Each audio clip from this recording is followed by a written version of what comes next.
we'll hook up. My booth's right over there. Come by.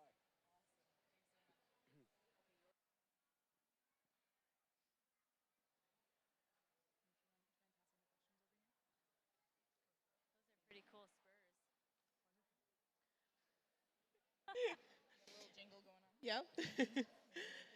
Good evening, everybody, and welcome to the final round of the Horseman's Hot Seat for the day. We're very privileged to have Brittany here with us, Brittany Frazer, and we would just like to thank Horse Expo Canada for having this opportunity to get to know people better. We get to see great clinicians like Brittany in the arena and teaching and giving us techniques, but to actually get to sit down and learn a little bit about the people behind the clinician. Absolutely. You know, even though you bring the wealth of knowledge to your clinics and all the techniques and things that we get a lot of chances to talk about, the fact that you got to where you are is an interesting story in and of itself. And so being able to hear how all of those things came together, it's just, I feel like we have the best seat in the house. We've been so spoiled with everything we've been able to learn with this little segment. So it's been so much fun, and we're so excited to have you here, Brittany. And we would also like to thank the Cowboy Channel of Canada for providing us with this stage. Thank you. Yeah, fantastic. So, Brittany, we would like to start with just, if you could tell us a little bit about yourself, what brings you to Horse Expo, what you teach. I am a dressage instructor. I've been riding basically my whole life. I started competing at the age of 5. I did ponies, juniors, young riders, and then I started on my senior teams. For the last few years, I've been competing on senior teams. I've learned from a 4-time Olympian, Ashley Holzer. I spent many years in New York City learning from her. So that was a lot of knowledge. What was your process getting to her? Did you know she was the one you wanted to work with? How did that door open for you? I had lots of great trainers right from a very young age. And I had a very special horse. We bought him when he was 5, and I had a couple friends that also trained with Ashley, and I said, how can I get in with her? So I was emailing her, and she wasn't getting back to me, and I was like, oh, here we go. But one day she emailed me, and she's like, oh, you can come tomorrow if you want. I was living in Ottawa at the time, so I called my dad. How old were you? And I said, I was about 20, 21. Okay. And I said, well, we just got a fantastic opportunity. I get to go to New York City. Can I go? So we packed up that next week, and I had 2 horses at the time, so we went there, and I never looked back. I followed her around between New York and Wellington, because Wellington, that's where our main competition season is, from January to end of March. So I followed her there and competed a lot, and she brought so much success to my competition history, and it's just been amazing. Yeah. And then when that time ended, where'd you go from there? How'd you get from there I'm to actually now? still training with her. Okay. But my husband and I got married, and I thought, well, I better have a home base. Yeah. So the last 5 years, I've been living in Montreal. Okay. And I started my own business, teaching clinics, teaching dressage. I have a wonderful group of young girls that I teach, so I feel very blessed to teach them. And I still compete a lot myself. Right. So I train with Ashley every winter. So when we go to Wellington, we meet up. And I also do a lot of online training with her. Nice. Yeah, that makes things... So it makes things so much easier with Right. the technology that we have now to be able to do that. That's very I actually taught a lesson in Ottawa this morning before I came here. That's wild, hey? Yeah, it is. Yeah. How does that look, Brittany? Like, are you seeing live feed of a video or? Yeah, if the connection is good, Right. it's amazing. Yeah. Like you feel like you're in the arena. Now sometimes it's hard to do too many movements. Right. Okay. Because if you get too close to the camera, then it cuts off and you got to circle around. But most of the time, the quality is pretty amazing, actually. And does the rider that you're coaching have earphones in or something to hear your voice? Yeah, or? they do. We can have a full conversation, and Actually, before the Olympics, I took my horse back home just to give a little downtime before the last competitions, and that's how I trained with my trainer, with Ashley, before I met up with her in the training camp in Germany. Right. So it was very useful for me. Yeah, I remember I had one time I had a lesson where the trainer was on the far side and she was losing her voice, and I put headphones in, and I was shocked at how when their voice is right in your ear as you're riding, it's wonderful. Yeah. It's so helpful. Sometimes I feel like I'm in the arena with them. Right? But very cool. So yeah, it's awesome. Yeah, a little offshoot. Thanks for technology. It's crazy the things we can accomplish. Yeah. That's very cool. Great. Well, we have a number of questions for you. Would love to jump in. So actually, maybe before I get to this first question, you did mention one thing that piqued my interest. You said there was one special horse in your journey that kind of stood out. What was that horse? His name is All In. Okay. We bought him at an auction when he was 5 years old. Yeah. He's still with me. He's 18. I just retired him this year. Wow. He deserves his retirement. Okay.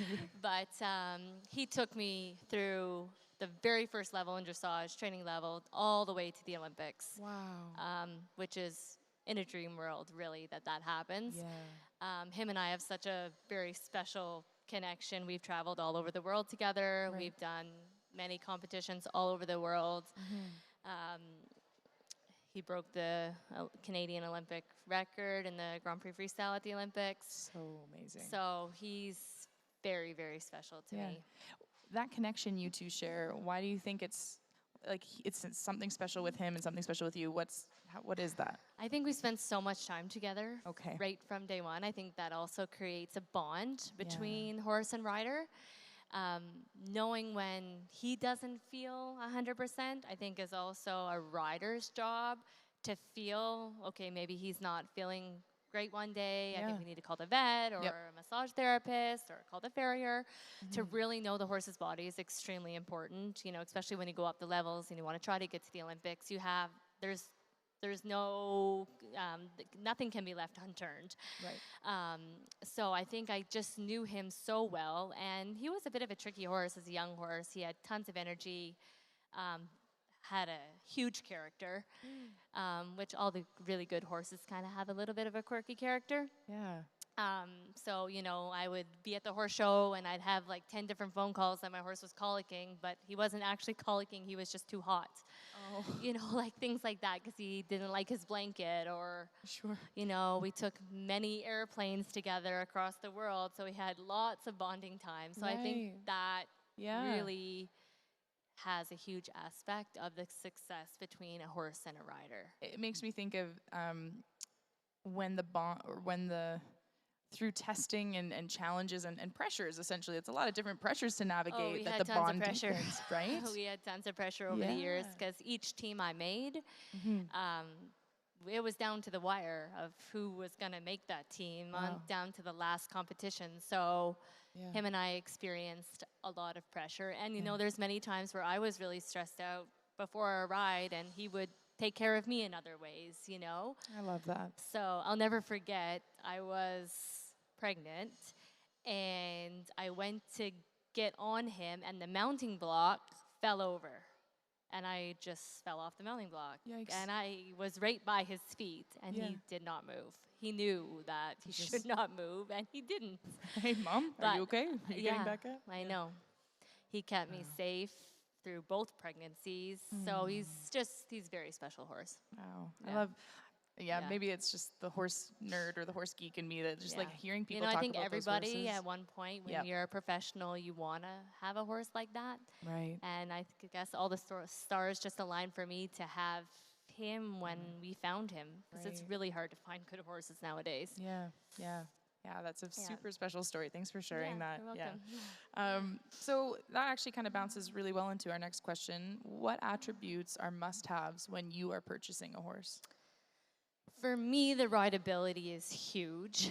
Of course, I would love a beautiful horse and a big moving horse, but when I get on a horse, I want to feel that it's rideable. I want to feel that I can, you know, put my leg on. I can ask it to do different movements that it's not spooky, or, you know, that it's going to put me in any danger. So the rideability to me is extremely important because we take these animals all over the world. Yeah. And they have to go in competition rings. They have to go in a big atmosphere. They have to deal with the flags and the music and hours on a trailer and all of this types of stuff. So that to me is huge. I also look for 3 normal gaits. I don't need huge gaits, but 3 normal gaits that you can kind of create into a better gait. Especially in dressage, nowadays the walk is so important. You know, back in my younger days, I was like, oh, who needs walk? Right. That's fine. Yeah. But realizing, you know, even with my horse All In, his walk was not the best. It was his downfall. Okay. So I lost about 2.5, sometimes 3% from my final score because of the walk. Yikes. You know, and you can only do so much to fix a walk. Right. So all of my other younger horses, I was like, you have to have a nice walk. Right.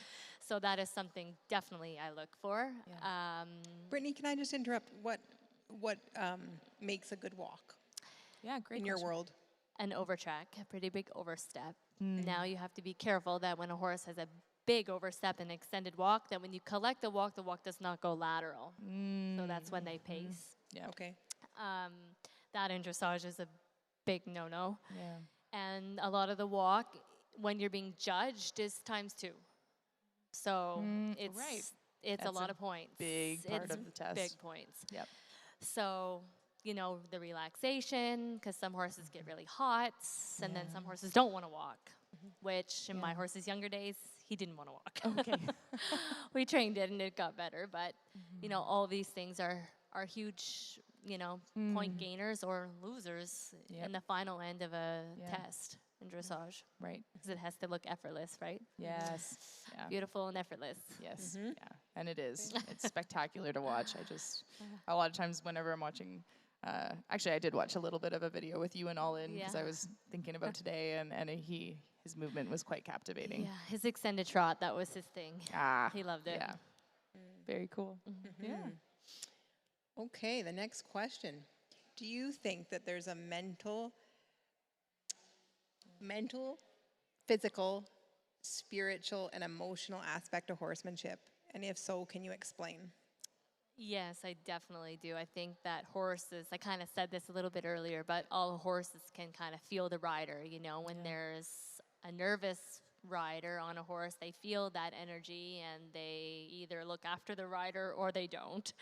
And I think when it comes to, you know, competing at big competitions, you know, the horse feels so much energy. They feel everything inside us. So we have to find a way to, you know, mentally prepare ourselves, physically prepare ourselves to give them the best way to succeed as well. And I think all horses, when you have such a bond with a horse, or even when you don't have one, they feel all your energy. Totally. You know, so they feel the positive energy, plus they feel the negative energy. And sometimes horses play on the negative energy a lot because, you know, a lot of horses, they're animals. You never really know what's in the next corner, right? Yeah. So I think that they just play on that, and it's us to kind of guide them, you know, in the right direction. For sure. Have you found that inner piece of what you're bringing to the table, has that always been on your radar throughout your career, or was there a moment where that became more important? I think the older I got and the more experience I had, I realized that was definitely, you know, a huge attribute to success. Right. And as a rider, you know, when you're preparing yourself for the Olympics or Pan Am Games or WEG or whatever it might be, even in a regular horse show, you know, your mental state has to be very focused, you know. So what I would do is just go sit by myself, visualize the ring, visualize the Grand Prix, you know, telling myself exactly what I had to do every stride, and that made me feel more confident, which then I hoped would, you know, make my horse feel more comfortable. Right. Yeah, that's very cool. Yeah, thanks for sharing that. I'll jump into our next question. How do you know when it is time to end a session with your horse when you're schooling? For me, which I've learned over the years and watching Ashley train, is I personally don't ride for very long. Like, I always told myself, if I couldn't get the job done within 35, 40 minutes, it probably was not going to get any better. Interesting. Okay, yeah. So I've learned over the years that, when horses get tired, they get more on the forehand, they get stronger, their rider gets tired, then it all becomes a hand game. And I realized that, you know what? Let it go. Get off and try again the next day. Yeah. Because after 45 minutes, the horse is exhausted. There's some horses that have very high energy that don't tire, but the body is tired. Just because the brain is still going doesn't mean that the body isn't fatigued. Very good point. Yep. So I just tell myself there's a clock, and if I'm not getting to where I want, I just get off and I try again the next day. Yeah, yeah. Hit the reset. Yeah, and I think the younger generation, I try to tell my students that because they want to fix it in that moment, but they're animals. It's not always going to work. Yeah, yeah. And forcing the issue can sometimes make it worse. So You can, and then the next day you have more of a fight. Yeah. To kind of go back, and then the confidence of the horse and rider starts to go the other way, and it's just a little bit more challenging. for sure. Yeah. I really respect that, both for the welfare of the person and the horse. Yeah. Because I 100% agree with you. It's like, I've tried before. we all have. We all have, but Yeah. I've realized it just does not work. Yeah. Right. Yeah. Yeah. Yeah. So the next question is, do you have a preference for a certain breed of horse? And if so, what breed and why? Probably for me, I really enjoy riding the Dutch warm bloods. I find that they have this sense of energy and power that is so fun to ride. When you're looking for your next Grand Prix horse, you need that fire to take you all the way. And sometimes I find that they, just give that extra little oomph of power. Warm bloods and dressage in general are just, I would say that it's more my type of horse. Right. And some reason, all the big horses find me. I'm not that big, but I have a barn full of huge horses. And I said, when am I going to find a small horse? Right. Because my horses are not small. But, there's something about also a big horse when it goes into the ring, and The there's a presence about a big horse Yes. that everybody is just like, wow. Ooh. Right. Yeah. Wow. Yeah. Magnificent. So, Yeah. Yeah. Thank you. Yeah. Cool. Yeah. I always liked the smaller ones when I was small. When I was younger, thinking I'm a little closer to the ground, maybe that's a little bit safer. I was like, if something goes sideways, but sometimes those big ones come in and steal your heart. They do. Yeah. They do. If a big horse kind of puts me up against a wall where I'm not sure where the next thing is going to go, I have a friend that I just say, okay, you want to take over the ride for today? I'll get on tomorrow. It's good to have a I good have team. no problem handing the reins over if I'm Yeah. in trouble. Totally. Yeah, that totally makes sense. Okay. I really enjoy this next question. It's a little bit around the topic of failure and how it teaches you for the future. So how has a failure or apparent failure set you up for a later success? Do you have a favorite failure that you've experienced? Well, I have lots of failures. I think when you're in the horse industry and you've competed most of your life, most of the time it is failure, unfortunately. Or not failure, it's just, it's horse riding is not the Learning. easiest thing.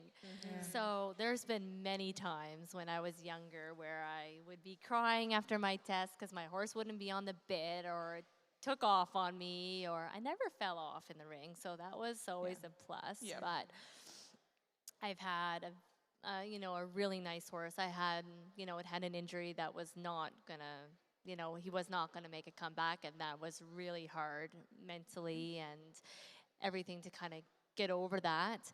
But I think you have to be really open to failure if you want to be a good competitor, especially in the horse world. Right. Because we're on animals, and, that day of the Olympics, they might decide that they don't want to go in the corner. And it's something that you kind of have to embrace and try to work through, because there's been many people that had that. Right. So I don't know if I really have, a distinct moment of failure, but I just remember being like, do I really want to do this? Yeah. I would be in tears half the time after my ride, and each level I moved up, it started off not very easy. I started to have low scores. I was discouraged because then you see everybody else getting really good scores, and you're like, why aren't I doing that? You know, and it's a long road. What's kept you going through those ups and downs? What has kept you going in those hard I am moments? very competitive. Okay. I have that drive in me that I want to win. I like winning. Yeah. I love competing. So I think that is what kept me going. Yeah. Because I knew one day I wanted to go to the Olympics, and I still want to go. Yeah. I have to get another horse because my horse is too old. But Yeah. I just, from a young age, I was on teams, and whatever team I could try to make, I tried to do it. So I think that's probably what kept me going, was the competitive edge. Very cool. Yeah. Oh, that's very, so good. I like this one.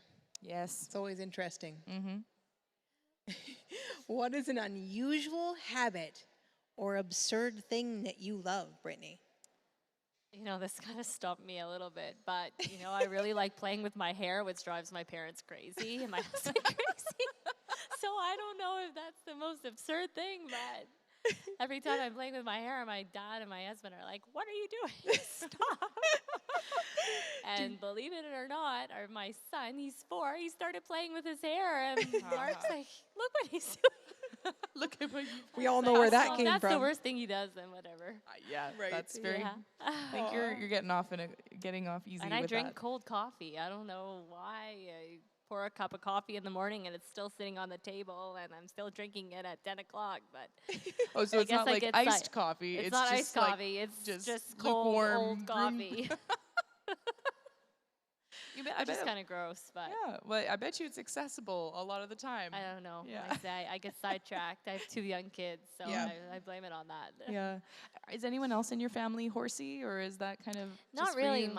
My dad, when he was younger, he did a little bit of the Western thing, Sure. but not really. No. Okay, that's I just just Where did you feel like the love for horses was just in you, or I think it was. Yeah. They, I see a picture, I could barely sit up, and my dad had me sitting on a horse in a Western saddle. And I'm like, well, I'm glad you didn't let me go because I wasn't even strong enough to sit up. Wow. Yeah.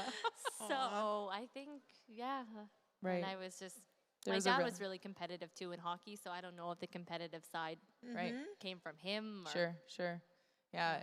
I think that's kind of an interesting question to ask folks. Sometimes, can you remember the first time you sat on a horse, and what was that like? But Well, I don't remember that, but I just saw a picture. But I remember I had a really small gray pony, and I loved him, but he was really the devil. yeah, As many ponies I are. was gonna Fell say that off resonates. so Heard many about that. times. I think my mom was ready to pull her hair out because I broke my arm. He dumped me in the manure pile. He took off through the barn. He would put his head down to eat grass, and I'd just flip over his neck. I think it happened multiple times a day, but I just kept getting back on. I don't Just know. love them too much to give up. That's it, I guess. Did it ever cross your mind to give up? Yes, definitely. I think probably the hardest time was after finishing high school, going into university. And all your friends are, it's a different scene. Yep. And Boys and cars and- and yep. party and all those distractions. Right. And all your friends are going to a certain university, and I was thinking, like, I was in Nova Scotia because that's where I grew up, but I was thinking about going to Ottawa because that's where my trainer was, but I was leaving all my friends behind. I didn't know anybody in Ottawa, so Yeah. I was on the fence there a little bit. I'm glad I didn't give up. My I was dad gonna kept say, looking back now, pushing me, thank God. But so Yeah. and I think also my competitive drive. I was trying out for the Young Rider Championships, so I wanted to make a team, so that helped, I think. Yeah. But definitely, yes. Yeah. Yeah. Yeah. Well, I'm glad you didn't give up because it's Yeah, me too. a pretty cool story since then. Yeah. Okay. Why don't we go with When you feel overwhelmed or unfocused or have lost your focus temporarily, what do? How do you reset yourself? I take a break. Yeah? Yeah, usually either if I take like maybe 3 to 4 days off riding Okay, yeah. or try to change up, like maybe we go on a little vacation or I just take a couple day break from the barn because it can get very overwhelming at times, especially when you have all the stress of making a team or if your horse is not going well that week or, the horse has a minor injury and you feel like there's, a timeline of when you need to qualify for certain teams, all of that stress. So for me, taking a break just to reset, from the horses, get out of the barn definitely helps. I think it's a huge thing because sometimes with horses you get lost, that it's just your life. So I try to tell the younger generation that no, horses are a part of your life. You also can have another part of your life as well. Right, yeah. That's actually, you didn't check this question, but I might throw it at you because I've kind of thought about it, adapting it. But it's very connected to what you just said. So if you could give advice to any smart, driven, college age, and I would think, I was thinking working student, like someone who's up and coming and wants to get to where you're at, what kind of advice would you give them? And what should they potentially ignore? Well, I definitely tell them that they have to work hard because if you want to succeed in anything, you have to work hard. Nothing comes free nowadays. It comes with lots of work, lots of hard work, many hours spent in the stable or at any job, no matter what you're doing. And I also say to surround yourself with positive people, that give you confidence to go forward, you can't learn with negativity. Yes. I think there's a difference between negativity and being a little bit harsh at times when you want, when you're learning something and maybe not getting it, but to be in a negative environment you just cannot learn in that. Yeah. So that's what I tell my girls, and that they need to have an outside life too, not just being in the stable. They have to have an outside life. Well, and I wonder when you have that outside life and you know that there are more good things in your life than just the horses and the competing, if it's easier to ride the waves of the ups and downs a little more. I think it definitely is. My husband, he's not in horses, so when I go home, I think he thinks it's all horses sometimes, but it's not. So I think that definitely helps on the really stressful days that you can walk away from it. And I always tell them, I'm like, when you're old, the horses are not going to be there, unfortunately. They're such a huge part of our life, but there's another aspect to life. Being able to zoom out, have that perspective. Other things, Well, and I think that's a really interesting thing you mentioned around surrounding yourself with positive people, noticing. I think sometimes we're not always aware of how different people make us feel and how there are certain people, actually it's probably why you and I hang out as much as we do, because when we get a chance to ride and work horses together, I always feel like I can take on just anything, but I always feel more confident to try. That's it. And there's other people that I walk away feeling like I doubted myself more, even though the same skill set, depending on who's around. For sure. And I think when you ride with people that are at your level or a little bit more, when I ride with my trainer and I see all the horses that she's riding and I'm in the arena with her, you want to ride like that. You want to accomplish what she's accomplishing. It's inspiring. Yeah, and I think, the younger generation, I try to, let's all get together and, inspire each other, right? It's important. Yeah. And even though there's obviously a competitive element to things, that collaborative energy can really serve us so much. It makes it so much more fun. Yeah, it is. It is. Who wants to learn alone? I don't. Totally. Yes. I think there's a saying, we can go so much farther together than we can by ourselves. Totally. Yeah. Totally. Yeah. Fantastic. I think we might be getting to our last question, which I think, if you want to take it away, I think it was. I think we actually covered them all. I don't think we hit that one. Oh, okay. We don't want to miss something. What is one of the best or most worthwhile investments you ever made? And that could be a thing or your time. Well, I think that's probably all in. My horse, probably. he was an investment Yeah, when we bought him, right. but he's not anymore. How He's with old us. was he again when you He got was him? 5. Okay. Yeah. Yeah, so And what does his life look like now? You said he's retired now at 18. he's retired. We just had a retirement celebration for him in Wellington, Yeah. and now he's home with me in Montreal. He gets ridden. He goes. He's in the paddock. Whatever he wants. Yeah. Yeah, He's I kinda let him earned loose that. in the barn. The girls are like, "What are you doing?" I'm like, "He's retired. He can do whatever he wants." He's a They're VIP. like, "He's still a horse." I'm like, "He follows me around. He Aw. follows me around. Yeah, he's That's- just gonna live his best life, do whatever he wants to do." Uh, Cool. Yeah. So I think he is the best investment. right. Yeah. Yeah. That makes all He the made my sense in the world. career. Right. He did. It's like, how could So- you ever thank him for that? Except for That's- to just give him the best life until Yeah. Yeah. That's it. he's got his forever home. He's got his He does. family. Yeah. Yeah. He's a part of our family. Yeah. It's crazy how these horses, they just weasel their ways into our hearts. And it's That's just, it. yeah, you I never know. forget them. No, never. You'll never be the same. No. That's so Yeah. cool. Well, Yeah. Brittany, thank you so much You're for sharing welcome. with us. Mm-hmm. Yeah, like I said before, I feel like we just have the best seats in the house. We get to hear all these cool stories Yeah. and these Yeah. things that you would never know half the time if you're watching someone teach a clinic or True. all those True, kinds of you pieces. never know. Yeah, It's yeah. Been a pleasure so- getting to know you a little bit better. Yeah. Yeah. Yeah, so good. Awesome. Sweet deal. Well,